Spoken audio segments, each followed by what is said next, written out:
Ermənistan Müdafiə Naziri Erməni icması ilə görüş zamanı sülh naminə ərazi formulasının əvəzinə yeni ərazilər üçün yeni müharibə fikrini səsləndirməsi bu ölkənin işğalçı və qəsbkar siyasətinin Ermənistanın yüksək səviyyəli rəsmisi tərəfindən növbəti etirafıdır. Qafqaz İnfonun məlumatına görə bu barədə Azərbaycan Xarici İşlər Nazirliyinin mətbuat xidmətinin şərhində qeyd olunub. Bildirilib ki, Ermənistan Baş Nazirinin Viyanada Azərbaycan dövlət başçısı ilə görüş nəticəsində münaqişənin sülh yolu ilə həlli üzrə danışıqlar prosesində konkret və nəticəyə yönəlik addımların atılması və sülh mühitinin yaradılması ilə bağlı qəbul edilən birgə bəyanatdan dərhal sonra Erməni Müdafiə Nazirliyinin belə bir çıxışı təhrikçi xarakter daşıyır. Münaqişənin sülh yolu ilə həllinə və bu xüsusda Minsk qrupunun həmsədrlərinin simasında beynəlxalq ictimaiyyətin səylərinə qarşı çıxır. Ermənistan tərəfinin diqqətinə çatdırırıq ki, bugün Azərbaycan Silahlı Qüvvələri dünyanın ən güclü orduları sırasında yer alır və beynəlxalq hüququn ona verdiyi özünə müdafiə haqqı ilə Azərbaycan işğal edilmiş torpaqlarını qısa müddətdə azad etmək iqtidarındadır. Həmçinin qeyd olunub ki, Azərbaycan Ermənistan kimi digər dövlətlərin ərazilərinə iddialarla çıxış etmir və ərazilər zəbt etmək fikrində deyil. Azərbaycanın tələbi BMT təşkilatının müvafiq qətnamələrinə uyğun olaraq onun beynəlxalq tanınmış ərazilərindən işğalçı Ermənistan qüvvələrinin dərhal, tam və qeyd-şərtsiz çıxmasıdır. Bütün bu illər ərzində beynəlxalq ictimaiyyətin dəstəyi ilə aparılan səylərimiz məhz bu məqsədə yönəlib. Əks təqdirdə Azərbaycan beynəlxalq hüququn müvafiq norma və prinsipləri, o cümlədən BMT nizamnaməsini rəhbər tutaraq öz torpaqlarına bütün digər vasitələrlə erməni işğalından azad etməyə hazırdır və bundan ən yaxşı xəbərdar olan elə məhz Ermənistandır. Yekunda Müdafiə Nazirliyinin çıxışı kontekstində Ermənistan ali rəhbərliyinin şərhlərini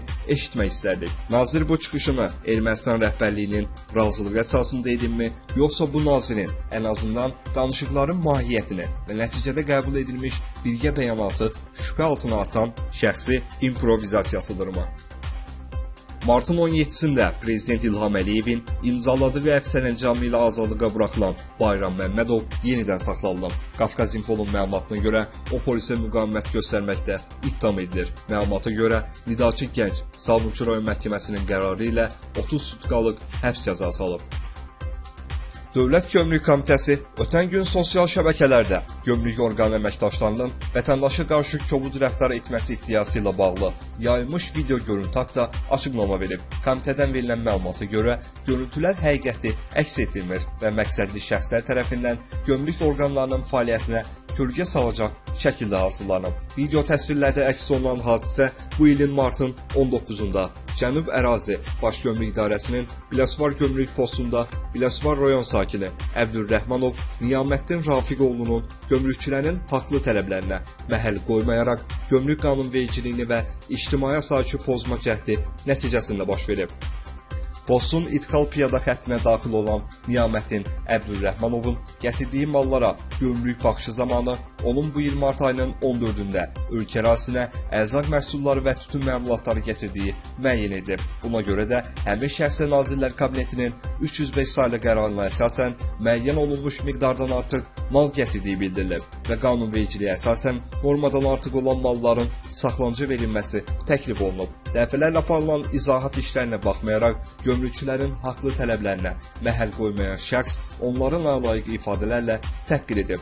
Soyuq silah, bıçaqla əvvəlcə özünə xəsarət yetirəcəyini bildirib. Daha sonra posta xidmət aparan gömrük əməkdaşlarına fiziki təzyiq göstərib. Üstəlik, həmin şəxs hadisə zamanı idxal sərnişin xəttindəki vətəndaşları da gömrükçülərə qarşı etiraza çağırıb və bir müddət gömrük postunun fəaliyyət rejimini pozub. Bu səbəbdən gömrük əməkdaşları qanunvericiliyə uyğun olaraq həmin şəxsi məcburi qaydada piyada idxal xəttindən uzaqlaşdırıb və bu zaman həmin şəxsə qarşı fiziki zərbə və digər hərəkət tətbiq edilməyib. Vətəndaşın döyülməsi ilə bağlı iddialar isə ümumiyyətlə həqiqətə uyğun deyil. Qeyd edilib ki, artıq Niyaməddin Əbdülrəhimovun hüquqazid əməllərinə qiymət verilməsi və barəsində müvafiq tədbir görülməsi üçün hüquq mühafizə orqanlarına müraciət edilib. Dövlət Gömrük Komitəsinin Vahid avtomatlaşdırılmış idarə sisteminin müşahidə kameraları vasitəsilə Niyaməddin Əbdülrəhmanovun hərəkətləri video yazıya alınıb. Kadrlarda xüsusi işarələnmiş hissələrdə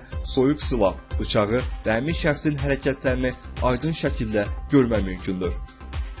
Təqvimdə yaz bir həftədən çoxdur gəlsə də, Azərbaycanda hələ yazın gəlişini göstərən əlamət yoxdur. Havalar əsl qış havasıdır. Elə bazarlarda da yaz ucuzluğunun əlamətləri gözə dəymir. Əksinə, Novruzdan sonra bağlaşma müşahidə olunmaqdadır. Novruz bayramından sonra bəzi kənd təsərrüfatı məhsullarında qıtlıq yarandığı üçün qiymətlər 2-3 dəfəyədək qalxıb. Ən kəskin artım isə soğanın qiymətində hiss olunur. Hazırda Bakı bazarlarında soğanın qiyməti 1 manat 20 qəpik, 1 manat 70 qəpik arasında dəyişir. Bayramdan əvvəl 6 manata satılan hövsan soğanının qiyməti 5-6 manat, sabir sortu isə 50-70 qəpik artıb. Virtual az.org-un əməkdaşları paytaxtın 8-ci kilometr qəsəbəsində yerləşən el arasında Basmoy bazarı kimi tanınan bazarda qiymətlərlə maraqlanıb. Bəlli olub ki, bahalaşma bu bazardan da yan keçməyib. Hətta əksinə, mağazalarda 1 manat 20 qəpiyə satılan Ağdam soğanı bazarda 1 manat 50 qəpikdən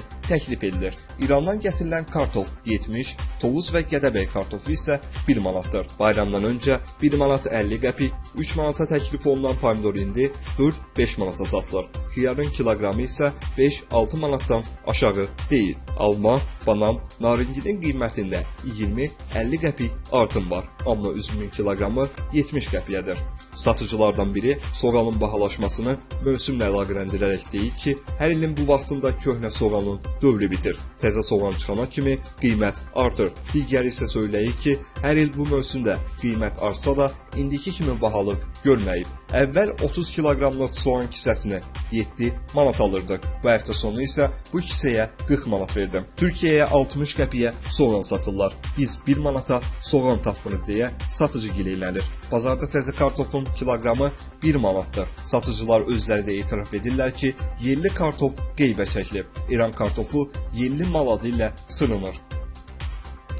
Ekologiya və Təbii Sərvətlər Nazirliyi 31 martda gözlənilən hava şəraitini açıqlayıb. Milli Hidrometeorologiya Departamentindən Qafqaz İnfoya verilən məlumata görə Bakıda və Abşeron yarımadasında havanın dəyişkən buludlu olacağı, arabir tutulacağı, gün ərzində əsasən yağmursuz keçəcəyi gözlənilir. Mülayim şimal-qərb küləyi gündüz cənub-şərq küləyi ilə əvəz olunacaq. Havanın temperaturu gecə 3-5 dərəcə isti, gündüz 8-11 dərəcə isti, Bakıda gecə 3-5 dərəcə isti, gündüz 8-10 dərəcə isti təşkil edəcək. Atmosfer təzyiqi 770 mm civə sütunu təşkil edəcək. Nisbi rütubət gecə 70-80%, gündüz 50-55% olacaq. Aprelin 1-i axşamdan 2-si səhərədək Bakıda və Abşeron yarımadasında arabir yağış yağacağı gözlənilir. Bəzi yerlərdə intensiv olacağı ehtimalı var. Azərbaycanın rayonlarında bəzi yerlərdə yağış yağması gözlənilir. Ayrı-ayrı yerlərdə intensiv olacağı, dağlıq ərazilərdə qar yağacağı ehtimalı var. Bəzi yerlərdə duman olacaq. Şərq küləyi ayrı-ayrı yerlərdə arabir güclənəcək. Havanın temperaturu gecə 2-6 dərəcə isti, gündüz 7-11 dərəcə isti, dağlarda gecə 3-8 dərəcə şaxta, gündüz 0-3 dərəcə şaxta təşkil edəcək.